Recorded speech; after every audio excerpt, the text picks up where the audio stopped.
அவங்க 2 பேரும் போனா இவனுக்கு தெரியுது இல்ல, சண்டை போடுறாள் அந்த நடக்கக்கூடாதுன்னு 2 பேரும் திதிக்கிறாரு.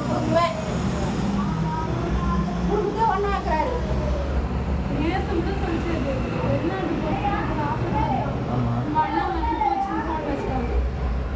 போயிட்டு